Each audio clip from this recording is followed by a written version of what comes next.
ñaanal waa Sénégal yépp 2020 nekk atum tawféex. amiin atum 2020 nag day at mu am solo ci Sénégal ab ale mooy 60e anniversaire u indépendance Sénégal. mooy 20e anniversaire de la première alternance démocratique au Sénégal. jamono joo xam ne jàpp naa ne tey jii li gënoon mooy réew mi teg réew mi ci kanamam ñu waxtaanee ko pour seet ba xam 60 ans yi ñu jógee lan moo ci rëq-rëq ñu jubbanti ko pour que ëllëg 60 ans yi ci kanam duñ ci raté li ñu raté ci 60 ans yi jàll. wax nga lu am solo waaye dañu bëgg ñu évacuer yenn question dégg naa démb président de la république invité woon na ñu bëri ci biir APR mais yow daf la ci seppi invité wu la lan moo sa diggante ak président. lan mooy seen problème. d' abord mënumaa wax ne dama seppi parce que. d' abord invité wu la non maa ngi woon donc invitation moom jotuma ci waaye man maa ngi woon Touba ndax dafa am lu ma fa doon doxi. loolu moom man samedi la Touba laa nekk donc yëguma fu ñu ma invité maanaam du ma invité ndax jotuma ci ndax du woowu ñu ma wax ma ko bindu ñu ma wax ma ko waaye nag ginnaaw dajale naa ñoo xam ne gëj na leen a gis te ñu bëggoon koo gis man du ma def leen lu rafetlu ko te di ko ñaan mu yokk ko. mu yokk ko waaw mu yokk ko. lan moo nekk sa digganteeg président de la république. xaw ma dara ci sama côté moom yëguma lu ci nekk xam nga maa ngi président ñaari relation la ñu am benn relation bi mooy bi ma ko tànnee 2009 jóge PDS ñëw fekk si ko loola àndub cofeel la ak àndub jàppale ko. ca jafe-jafe ya mu doon dund ak ci li nga xam ne moom la ko réew mi sant loola moom maa ko jox du ma ko dindi mukk li ci des nag mooy ay ndomba tànk yu ma takkaloon jëlal ko loolu mu am na sañ-sañ parce que damaa dénkoon yi fa mu bëgg a jëlee du ma def lu sant ko. Moustapha ñu ñëw est-ce que maintenant ku nekk en rupture de banc li ko tubaab di wax ak waa APR gis nga APR doxalinu président de la république par rapport ak position yi ngay jël dafa mel ni yow position yi xew yi ñu koy jël nii gisoo ci sa bopp. déedéet xam nga bu fekkonte ne APR daa jël décision. ma wax lu safaanoog waa APR kon su boobaa damay jàpp ne man xëy na man damaa def li ngay wax damaa ne ci baam bi waaye nag ginnaaw APR moom du parti buy daje lu bari du parti boo xam ne bu dajee daañu fa jëli décision kon mun maa wax ne man damaa safaanoog waa APR am te kon nag bu fekkente ne gis naa loo xam ne ki yor réew mi ngi koy def su baaxee danaa ne baax na waaye nag su baaxul danaa am sañ-sañu ne baaxul parce que Pape Ali damay wax toujours nit ñi nañu moyu ki nga àndal lu mu def nga ne baax na ki nga àndal lu mu def nga ne bon na man jàpp naa ne àdduna gën naa complexe noonu waaye nag man damaa jàppit ne bu fekkente ne ab ànd nit ka ca nekk sëñu caa waxal la ko ca naqari dootu àndu nawle àndub siwoor lay doon ak àndub jaamu te man loolu du ma ko doxale doo ko doxale waaw lan moo indi subitement nga am prise de position yi gars yi ñu ne daaw ko def ba nga nekkee ci président groupe parlementaire nekk ci diggu nguur gi amoon nga benn xadar boo amoon assemblée nationale mais léegi sur des questions dafa mel ni sax position peuple bi lu waral loolu. xam nga Pape yow daanaka sama yëpp fekk nga ko. waaw absolument. bi ñuy créé wàccoo alternance di dal ci ko Abdoulaye Wade ak Idriss Seck ak ñoom Karim. loolu fenn la fekk booba ñu ngi ci biir PDS. bon am na jamono yoo xam ne sax ñu ngi nekk ci cabinet président Abdoulaye Wade kon ne def suñu liggéey. bi ñu nekkee président de groupe bi itam dara daana xew nu yëkkati suñu kàddu mu safaanoo ak li nga xam ne moom la président décidé booba daan nu indil jafe-jafe ay coow yu bare bari waaye teewul dañ ko assumé waaye nag bi nga xamee ne maanaam jamono jii boo gisee maanaam dama bëgg li nga xam ne moom laa contour ñu seet ndax amoon na ci jamono yu jëkkeeram déet waaw parce que dafa mat a xam mooy man damaa jàpp ne ñun bu fekkente ne président Macky Sall Sénégal dañ ko falaat jox ko deuxième mandat mu am nu mu doon doxal ne ca premier mandat ba su ma gisee ne ñi ngi ci commencé génn man li ma war mooy fàttali ko li taxoon nit ñi falaat ko bokk na ci yaakaar yu ñu amoon ne li mu doon def ci deuxième mandat bi da koy wéyal. comme lan xam nga boo xoolee président Macky Sall bi mu toogee premier mandat li marqueuru Macky Sall bokk na ca yërëm askan wi di jéem a woyofal seenu dund maanaam ci wàllu njëg yi. di yërëm askan wi rawatina nitu kaw yi di jéem a fexe ba sutaate gi Sénégal sutaate maanaam réew taax yi ak biir réew mi sutaate nga wàññiku loolu dafa bokk ci marqueuru président Macky Sall. mu di ca góorgóorlu lu baax léegi nag élection yi jàll ñu ma seetlu ne ay maanaam njëg yi moom ñi ngi gën a yokk te fa muy yokkoo lu fa yokk rek laal lépp muy lu mel ne gasoil lu mel ne essence lu mel ne courant ma di ko fàttali ne ko man de bu ma sañoon lu mel noonu doo ci dugg parce que par exemple l'exemple de la Sénélec nee nañ 2 milliards la ñuy laaj consommateurs yi alors que Sénélec ñëpp ay ville yi dëkk maanaam ville yi hôpitaux yi ak yenn administration yoroon nañ ko lu mat 20 milliards état bi kenn ne jàppale Sénégal ba mu xaalis boobu mu jot ci su ko defee loolu bu ca jotee moom du jar ñun ñu yokk suñu facture. surtout c'est-à-dire que man damaa jàpp ne daal ay nit bu ñu àndee moom war nañoo man boo gisee lu naqar ci ànd bi nga ne lii moom d'accorduma ci bu fekkente ne am na barab yoo ko mën a waxee te mu yem fa xëy na bu fekkee mënu ko am foofu nag opinion bi moom ñëpp a ko bokk parce que démocratie lañu nekk. léegi nag sa page Facebook moom dafa naa moom la Sénégalais di wër saa su leen. moo xool xam nga jamono moo dox ba àgg foofu ndax bu léegi am na bu njëkk xam nga yow bu ma nekkee wàcce dama daan def ay communiqué di ko faxé wala ma dox ba amul passe indi ko ci rédaction yi léegi nag jërëtu ko sama page Facebook laay bind samay xalaat Sénégalais yi fekk ko fa jël ko rek waaw page Facebook nag page Facebook la moom. est-ce que tey jii mënuñoo jàpp ne Macky Sall nguur da koo soppi. waaw xam nga nguur moom mën naa soppi nit et c'est tout à fait normal d'ailleurs nguur moom mën naa soppi nit parce que gis nga Pape Alé nit ki moom buy wut jikkoom doo ko xam waaye bu amee nga xam jikkoom waaw nguur moom mën naa soppi nit li ma koy ñaanal nag yàlla bu ko nguur soppi. parce que ci doxalinam est-ce que jàppoo ne am na lu soppeeku ci moom. mais absolument ci digganteem ak nit ñi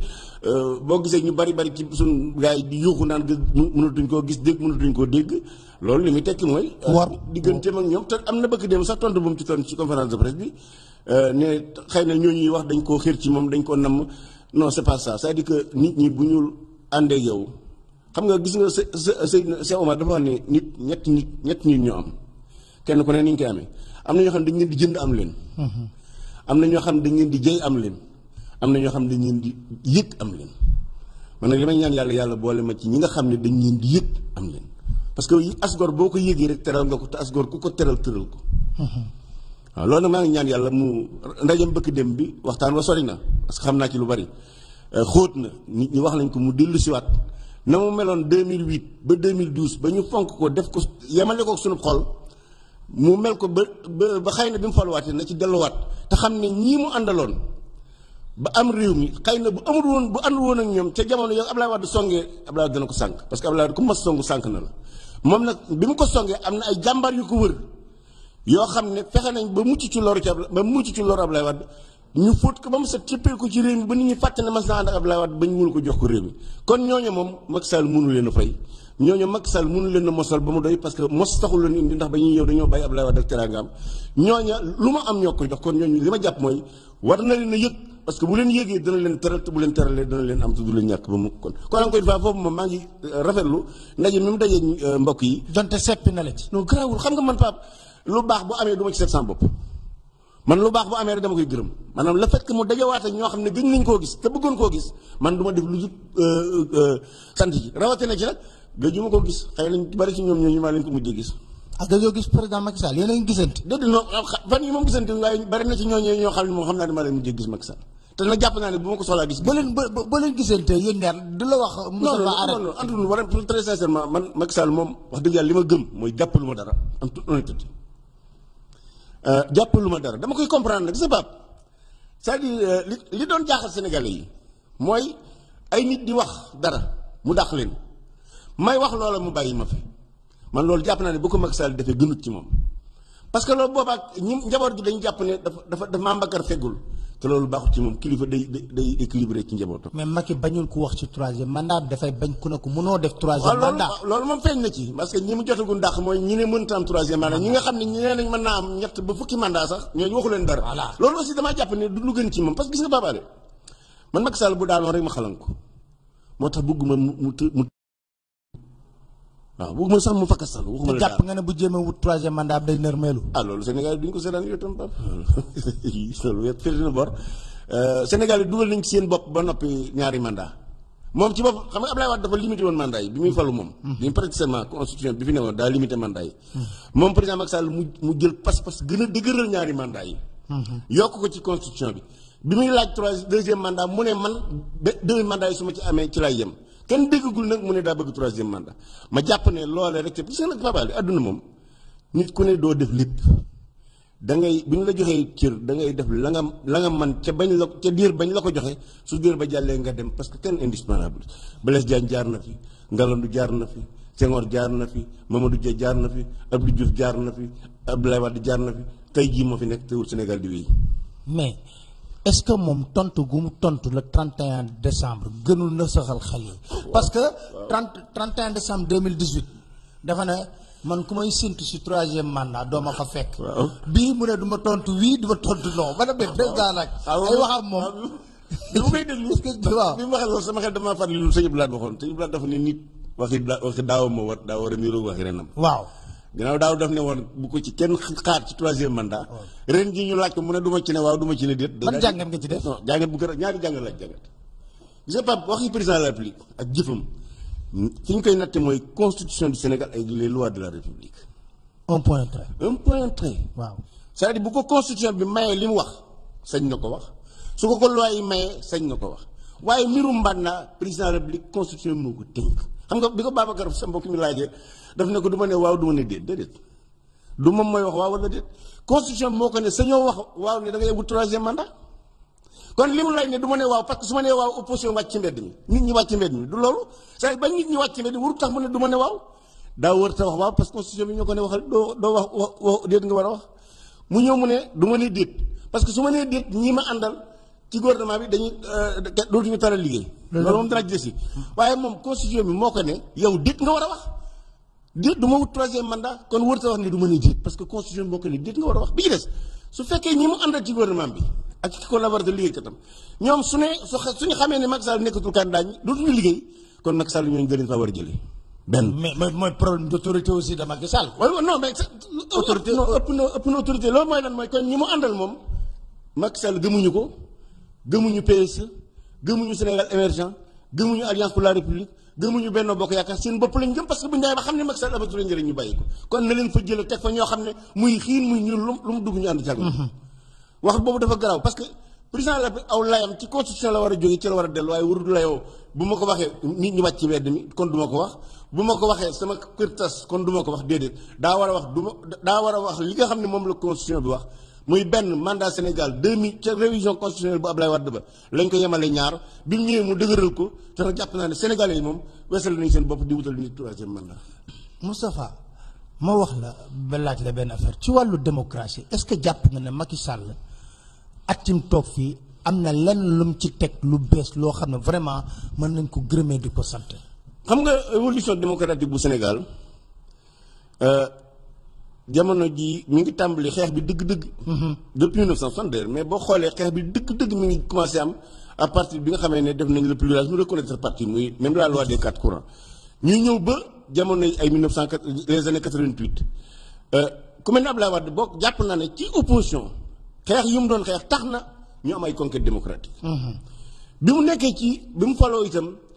ci maanaam théoriquement ci wàllu constitution bi dugal na ci disposition yoo xam ne nekku ci woon te muy dëgëral démocratie suñu waxante suñu dëgg mooy président Macky Sall li mu privilégié ci gouvernance am mooy ce qu'on appelle les réalisations physiques infrastructure loolu góorgóorlu na ci bu baax a baax. waaye ci wàllu gën a consolider démocratie ci wàllu gën a consolider l'état de droit kooku moom war na ci gën a góorgóorlu kooku jéego yi des na. jéego yi des na léegi ñu ñëw seen parti dégg naa ku ne ko yow sa parti bi dafa amul organisation mu ne man sama parti amul organisation wante day gagné ay élection bu mu ñëw mais est-ce que loolu réponse la boo xam ne loolu parti bi xam nga est-ce que am ngeen parti d'ailleurs. non li may wax ci président de la République constitution bi ak loi yi ñu ko tënk constitution yi ko tënk nag. noonu mu ko tënkee ne la ko statut ak règlement intérieur parti bi tënkee parti bi ak doxam dañ koy natte ndax mi ngi respecté statut yi wala respecté wu ko parti bi ak doxam ñi ngi koy xool ndax ñi ngi respecté règlement intérieur bi wala règlement intérieur bi respecté wu tey jii bu ñu waxante suñu dëgg maanaam lu war ma 30 articles yi nekk ci statut règlement intérieur statut parti bi ak li nekk ci règlement intérieur amul ci benn boo xam ne respecté nañ ko depuis 11 ans d'ailleurs même le président du parti son mandat de 5 ans. jeex na kon. jeex na ba waaye léegi mën na juróom benn at. tey jii amul kon Macky Sall fi mu léegi lii. maanaam jeex na ci présidence su APR. depuis 6 ans xam nga loolu kon xëy na moom li mu jàpp mooy APR collecteur de suffrage la man nag damaa jàpp ne loolu gënut ci moom APR ngis laayu politique am la. APR mooy la colonne vertébrale de la coalition Benno Bokk Yaakaar lu APR gën a dëgër rek nguuru Macky Sall gën a dëgër ga nag mooy ñu fexe ba dans les 557 communes du Sénégal APR ñu organiser ko fa muy dund di animé ñu fexe ba dans les 45 départements ñu organiser ko parti muy dund di animé dans les 14 régions muy dund di animé parce que dund googu mooy animation mooy tax parti bi mën a xam lan mooy itte askan wi mu mën ko jox parti bi mooy tax mu mën a xam lan mooy réalisation président de la République pour mën ko jottali askan gis nga bu parti bi doon dox ni mu doxee kon président du la jële ay nit ci hôtel di leen wax lu ñu ko war a waxal parce que parti bu doon dox ni mu war a doxee dana xam lan la président di réaliser mu di ko wax askan wi dana xam lan mooy soxla askan wi mu di ko wax kon su boobaa booy gis ay nit ñu marché ci àll bi di wax ne dañoo bëgg courant dañoo bëgg école dañoo bëgg sécurité APR moo ci war a jiitu jël soxla yooyu jox ko président bi mu réel waaye nag loolu parti bu organisé moo ko def maintenant nag loolu président wax ci parti bi loolu démocratie Sénégal mooy doxee noonu gis nga Pape depuis 1960 Sénégal dafa am démocratie sans peuple lan la ñuy doy peuple bi mooy wote ak bu président am gan ñu gàttandu ko. bu xasee wote bokkatu ci loolu nag bokk na ci li Sénégal yi war a dindi parce que élection rek du démocratie démocratie mooy ñu fexe ba nit ñi gox ya ñu dëkk ñu am fa sañ-sañ sañ faa dindi sañ faa def waaye Sénégal yi moom amuñu lu dul sañ-sañu folli wala fal te loolu nag mu gën a tuuti ci démocratie kon président bu yamalee ni bu nee parti baa ngi dox parce que mi ngi koy gagné kon loolu dafa jox parti bi sa plus petite expression parce que démocratie. est-ce que wóolu na sax APR. non mais parce que xëy na wóolu na ko pour jox ko suffrage mais xëy na soxlawu ko pour mu bokk ci xalaat yi di ko yokkal xalaatam xëy na bokk ci pour mu dox digganteem ak askan wi. te loolu man jàpp naa ne parti du doxale noonu. am na loo wax sànq ci biirum démocratie Pape Alé dama ci gisuwaat ci li xew ci bëgg dem ci Sen TV mooy tëj gi ñu ko tëj. d'abord may masawu waa Sen TV di masawu Bougane mais surtout di masawu démocrate yi gis nga Pape Alé xeesal bon na publicité xeesal bon na waaye tëjub télé moo gën a bon ci démocratie gis nga tëjub télé mi ngi mel ni rek ñu tere jàkka yi nodd nit ñu nodd loolu rek lay tëj maanaam tey ñu ne Sénégal li jàkka yi amatuñ droit nodd moo ko tëjub télé ñoo yem ci démocratie kon encore une fois man maa ngi koy ñaaw lu di rafetlu nag la fait que levé nañu kii bi parce que gis nga Pape boo demee cim réew di natt ndax démocratie bi mi ngi dox wala doxut nattuwaay bi gën a wóor mooy le pluralisme médiatique réew moo dem fekk fa télévision yu indépendante fekk fa rajo yu indépendante fekk fa journaux yu indépendant fekk fa pluralisme d'expression xamal ne moom réew am na démocratie kon lépp loo xam ne dafay day suuxat démocratie kenn waru koo laal may ñaan ñi nga xam ne ñoo séq mbirum média ci Sénégal muy ministère bi CNRA ak ñi yor télévision yi rajo yi ñu toog autour d'une table seet naka la ñuy waxtaane ba lu mel ni li amoon bañ a tee am parce que nag jàpp naa ne moom ci démocratie tëjub télé ak rajo loolu moom jékkut rawatina ci nag ginnaaw nun dañoo bokk ci ñi nga xam dañoo xeex pour pluralisme médiatique am Sénégal dañoo xeex pour démocratie bi gën a dëgër jàpp naa ne jaaduwut ci nguur goo xam ne dañ caa nekk muy ku mel ne Macky Sall parce que ci xeexu Abdoulaye Wade bi lépp àndoon na ci ànd naa ak moom ba 2008 ñu door a tàggoo waaye bokk na ci ñi nga xam ne dañoo xeex pour démocratie bi dëgër ak pluralisme bi kon ma jàpp ne kon lu mel noonu nañ ko waxtaanee pour lii bañ a tem parce que dàkk la boo xam ne baaxut ci démocratie pluralisme la maanaam ñu mën a may média yu bari yu wuute gis-gis mën a may nit ñi wuute gis-gis te am fu ñu ko waxee parce que démocratie nag mooy le conflit des opinions au conflit nag des opinions pour mu mën a am il faut que média indépendant média libre mën a am pour loolu parce que boo xoolee même les grandes conquêtes de médias audiovisuels au Sénégal muy création yenn organe de presse comme Sud ak ñoom Walfadjri li ko indi woon mooy monopole bi nga xam ne parti socialiste daf ko defoon ci RTS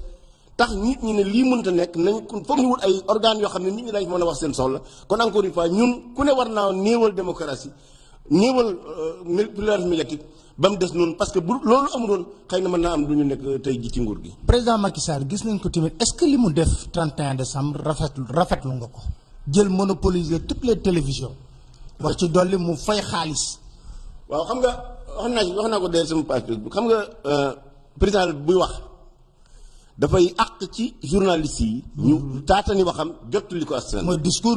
discours bi. waaw même bu dee def conférence de presse. absolument presse bi war am nañu devoir relayer ko parce que Sénégal yi dañu am droit di xam lan la seen président de la République di wax. kon jàpp naa ne moom wër ta fay ay journaux ay télévision pour ñuy couvrir ay waxam benn. ñaar Sénégal yi dañoo am lu ñu tàmm depuis 2000. wala lu ko jiitu mooy fu président bi waxee ba noppi ñu ubbi antenne yi nit ñi wax ci seen xalaat te 31 décembre bi ni ñu doxalee mooy jënd antenne d'antenne tax na loolu maanaam droit boobu Sénégal am muy débat démocratique ci discours président de la République ñu xañ leen ko ma jàpp ne bu fekkente ne président de la République day jël alalu réew mi di ci def loo xam ne day tax droit bi Sénégal yi am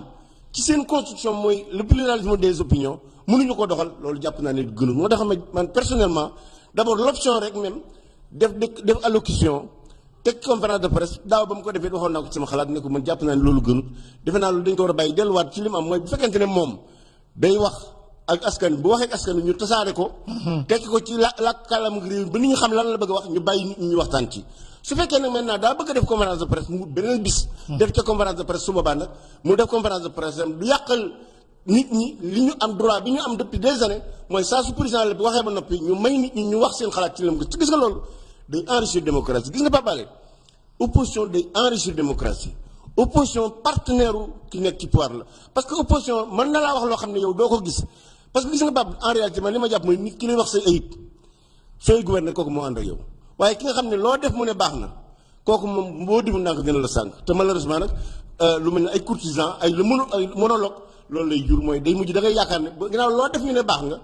na boo defu ndànk da ngay dem ba yàgg nga jàpp da ngaa bokk ci wujj yàlla yi te nit moom mënul nekk wujj yàlla. wujj yàlla wala ambassadeur plénipotentiaire mais su ma déggee man président de la république di défendre arrêté Ousmane Ngom damay choqué wu. parce que xam nga lu tax damaa toog ak moom plusieurs fois émission ba dara dul dara mu xalab ko. bind organisation Nations Unies xalab ko tey ma dégg ko muy défendre arrêté Ousmane Ngom damay wax ne est-ce que soppiwuñ ko. xam nga looloo garaaw xam nga man damaa jàpp ne Pape Alé bu fekkee da nga def politique. nga yoru programme ne damaa bëgg a soppi réew mi. waaw soo ñëwee yow yaa war a soppi réew mi yaa war a soppi administration bi yaa war a soppi ni muy doxale waaye administration wóoru laa soppi. or bu ñu seetloo ñun dañoo fekk ci administration bi ci la ko fi Ousmane Ngom defoon te ñun dañoo war a dindi loolu. parce que nag ñun dañoo sasoo pour soppi réew mi ci wàllu maintenant arrêté boobu damaa jàpp ni maanaam amee sul sañ-sañ di def arrêté boo xam ne dañ naan commune plateau nit ñi amuñu def expression droit démocratique gis nga loolu am na lu ñu ci mën a jàngat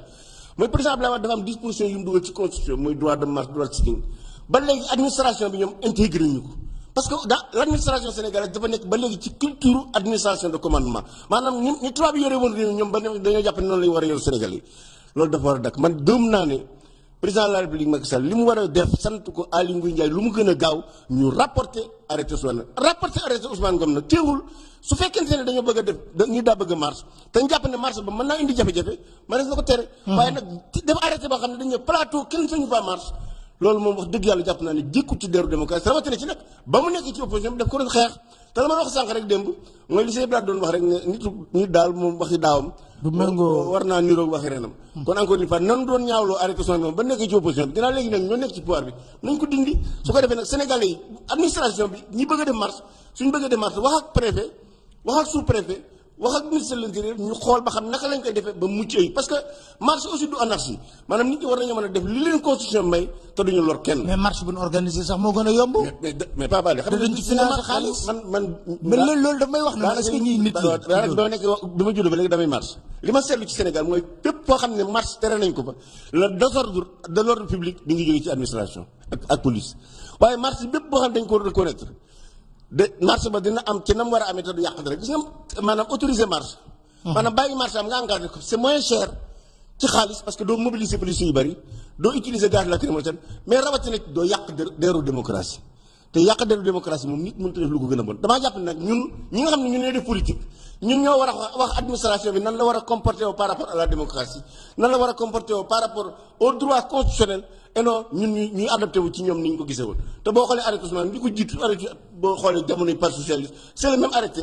daanaka tur yi rek a soppeeku wala su koy signé mais c'est le même arrêté depuis 1968 loolu Sénégal soxlaatu ko soo demee France gi gilets jaunes yi seen manifestation yu njëkk yi daawuñu def demande autorisation mais la préfecture de police était obligée de setter des encadrements pour encadrer leen. gis nga Pape nit ki tant que yàqut ci manifestation kenn waru ko téye. waaw moom lay wax moo tax ma ne tëju Guy Marius Sagna d'abord fee boobu lu ma jaaxal Babacar Diop ak Guy Marius Sagna ñoom ñu leen jàppandoo pour les mêmes faits. université yëngatu étudiants yi yëngatu professeurs yi yëngatu ñu ne Babacar bii nañ ko bàyyi. ba pare la dugal Guy Marius Sagna téye ko mi ngi ci 40 jours de prison en ce moment nii. est-ce que loolu mënul looloo garaaw man dama doon toog ma ne mënuma xalaat ne man ci nguuru Macky Sall lu ñu mel dina am. xam nga looloo garaaw mooy que Guy Marius Sagna ak ñoom Babacar Diop bu ñu bokkee lu ñu def ñu bokk leen jàpp. waaw. SAES menacé ñu bàyyi Babacar Diop loolu li muy tekki mooy état bi dafa ragal SAES te état du ragal benn ñaar li gën a garaaw te jàpp naa ne Sénégal yi loolu lañ gën a bañ mooy justice kumba am ndey ak justice kumba amul ndey dafa mel ne kon kumba am ndey Babacar Diop ci SAES moom bàyyi nañ ko mu njëb këram kumba amul ndey Guy Marius Sagna moom tëj nañ ko si kaso bi loolu nag jàpp naa ne Sénégalais lañ interpellé Guy Marius Sagna doxul woon pour ñu yokk salaire am. doxul woon pour ñu wutal ko kër. da doon def marche pour ñu wàññi ñu di annuler hausse courant bi. moo tax ma jàpp ne Sénégal nag war nañu gën a matal seen matukaay war nañu ko war a jël pour Guy Marius Sagna génn kaso bi foofu du place am. parce que nag dama wax ne c'est-à-dire marche moom tant que yàqul rek. wala su ko te nag Pape Alé ñun ñu bokk ci gouvernement bii bu nu fàtte ne keroog ba ñu woo président Macky Sall commissariat central. ñoo jiitu ñu jógee këram. waaw te maanaam baare corniche bi ñaari voies yëpp ay junniy nit ànd ak moom. ñëw occupé plateau bi ba kenn mënut a yëngu ban koy def tàggoo wunu gis nga marche boobee bokk na ci li musal Sénégal ba li ba Abdoulaye Wade li mu bëggoon defu ko mais bokk na ci li tax Macky Sall Abdoulaye Wade sànq ko ba tey jii mu nekk président de la République gis nga wala def ne bu ñuy wutali bu ñuy gubali mbaam tan moo ci war a ëpp say kon encore une fois ñun lépp luy xajamal démocratie waruñu nu faa fekk Babacar Diop bàyyi nañ ko alhamdulilah Guy Marius Sagna nañ ko bàyyi mu ñibbi këram. parce que sinon day am dugal ci sentiment Sénégalais yi que en fait Guy Marius Sagna la ñu bëgg a sànq te nag loolu man jàpp naa ne jékkut ci noonu rafetut ci noonu gis nga ñun li ñu war a góorgóorlu mooy képp koo xam daa am xalaatam nañ ko bàyyi rek ba mu wax ko parce que loolu mooy démocrate. démocrate mooy bàyyi nit ñi ñu am sañ-sañ ñu wax la ñu xalaat am bàyyi nit ñi constitution bi li mu leen may ci sañ-sañ ñu doxal ko ba mu jeex. parce que nag tey jii xëy na ñun ñu ngi ci pouvoir bi am police am gendarmerie. yu mel noonu xëy na ba nañ ko ci waaye nag ku nekk ci pouvoir tey mën nga nekk ci opposition bi xam nga yàlla na ko yàlla yërëm Assane dafa daan wax naan Amnesty International baaxut ci buur waaye baax na ci doomi buur dañ ci tey waaw alors ñu def benn pause publicitaire dellu si waat ak sama gan Moustapha